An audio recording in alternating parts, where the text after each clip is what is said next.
30 তারপরে নেই কিন্তু 3 10 30 3 11 33 তাহলে এই সংখ্যাটা যোগ করে 33 হলো তাহলে এটা 3 দিয়ে ভাগ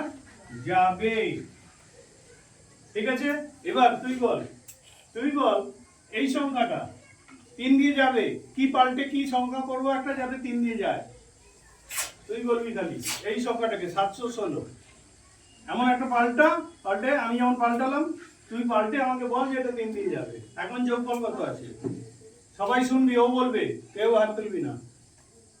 হাত তুলতে পারিস কিন্তু বলবি না বল কত আছে যোগফল কত আছে এখন হ্যাঁ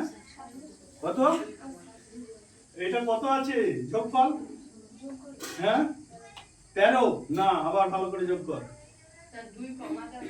স্যার 2 কমাতে হবে স্যার 714 করতে হবে 14 এটা কত আছে বল আগে যোগফল কত আছে যোগ করে কত আছে যোগফল কত 14 তাহলে 3 এর নামটা তো 14 নেই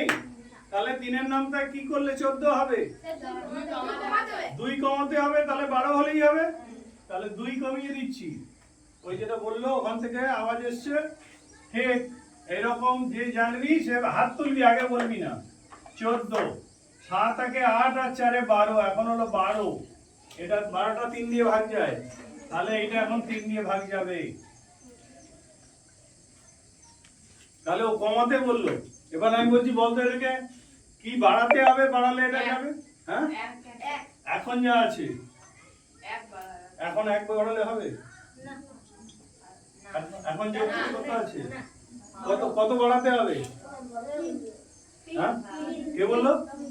গুড 3 বাড়াতে হবে ও বলেছে দেখেছিস এইটাই আমি চাই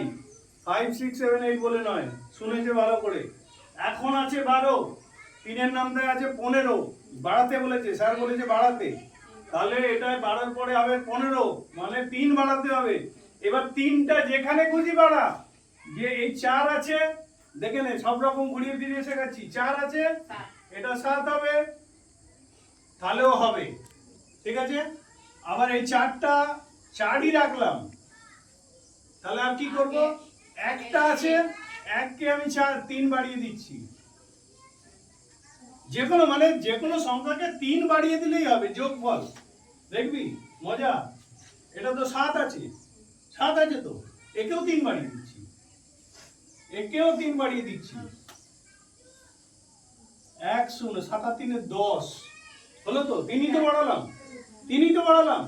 এবার দেখ যোগফল কত হয়েছে বল যোগ করে কত হবে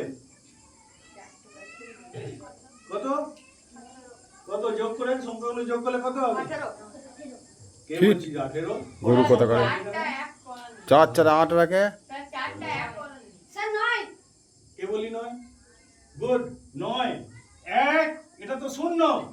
1 প্লাস শূন্য শূন্য মানে কিছু নয় 4 প্লাস 4 1 আর 4 এ 5 আর 4 এ 9 হলো 9 যোগ বলতে পারছিস না ভাগ যাবে তাহলে সংখ্যাটা ভাগ যাবে শূন্য তো শূন্য এটা 10 নয় যে বলেছিলি 18 কে বলেছিলি 18 তুই 18 বলেছিলি এটাকে তুই 10 ধরছিস 10 নয় সংখ্যা বলেছি 0 মানে 0 সংখ্যাগুলো যোগ করতে বলেছি ঠিক আছে বলবি ভুল বললেও কোনো দোষ নেই বলবি চেষ্টা তো করবি এই নয় যে স্যার ভুল বলবো আমি বলবো না তা নয় বলবি ঠিকটা তো আমি বলে দেবো ঠিক আছে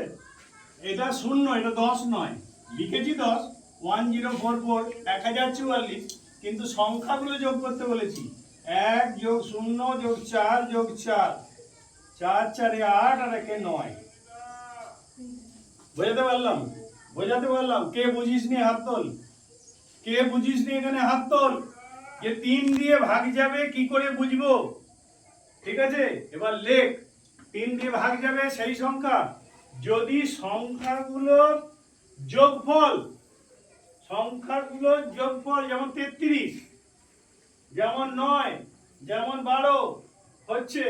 সংখ্যাগুলোকে যোগ করব যোগ করে যে মোট যোগফলটা হবে সেটা যদি 3 দিয়ে ভাগ যায় তাহলে এত বড় সংখ্যা 3 দিয়ে ভাগ যাবে তাহলে কত চেনার সুবিধে ভাগ না করে সেকেন্ডের মধ্যে বলে দেবো 3 দিয়ে যাবে কিনা আবার একবার দেখাচ্ছি ভাগ করছি না, 3 দিয়ে ভাগ করবো তো পরে, দিয়ে মিলবে তো পরে, মিলবেই, কিন্তু চিনবো কি করে? আবার দেখাচ্ছি, সংখ্যাগুলো যোগ করব, লিখবি সংখ্যাগুলির যোগফল 3 যোগ 1 যোগ 4 এরকম করে যোগ করব। 3 একে 4, 4 4 8, 8 5 13, 13 9 22, 22 দুগুণে 24, 24 এর সাথে 31, 31 আর 2 33। এবার জানতে হবে 33 হয়েছে। 3 দিয়ে 33টা ভাগ যায় কিনা সেটা আর আমি শেখাতে পারবো না, 3 এর নামটা জানতে হবে। যোগও হলো, যে সংখ্যাটা সেটা 3 দিয়ে ভাগও যাচ্ছে, কিন্তু আমি বুঝতে পারছি না যাবে কিনা, কেন আমি 3 এর নামটা জানি না। তাহলে যোগ করে শিখিয়েও কোনো লাভ হলো না। সেই জন্য 3 1 থেকে একদম 20 পর্যন্ত নামটা মুখস্থ করতে বলেছি, যে সংখ্যাটা দেখে এটুকু, এই ছোট্ট, এত বড় সংখ্যা না, এই ছোট্ট সংখ্যাটা 3 দিয়ে যাবে কিনা সেটাও আমাকে জানতে হবে। কি না, 3 এর নামটা জানতে হবে। 3 11 33, 3 11 33। তাহলে সেইটা যোগও করলি, করার পরে তারপরেও বুঝতে পারছিস না 3 দিয়ে যাবে কেন, কেননা 3 এর নামটা তুই জানিস না। 3 এর নামটা যদি না জানিস তাহলে যোগও করলি, ভাগও যাবে, কিন্তু তাও বলতে পারছিস না। তার জন্য আমার আর কিছু করার নেই, তার জন্য 3 এর নামটা মুখস্থ করতে হবে। মানে এত বড় সংখ্যাটা তো নয়, তখন তো ছোট হয়ে গেছে, এইটা থেকে চিনতে হবে অন্তত 3 দিয়ে ভাগ যাবে কিনা। হলো? তাহলে সবাই লিখে নে, সংখ্যাগুলির অঙ্কগুলির যোগফল।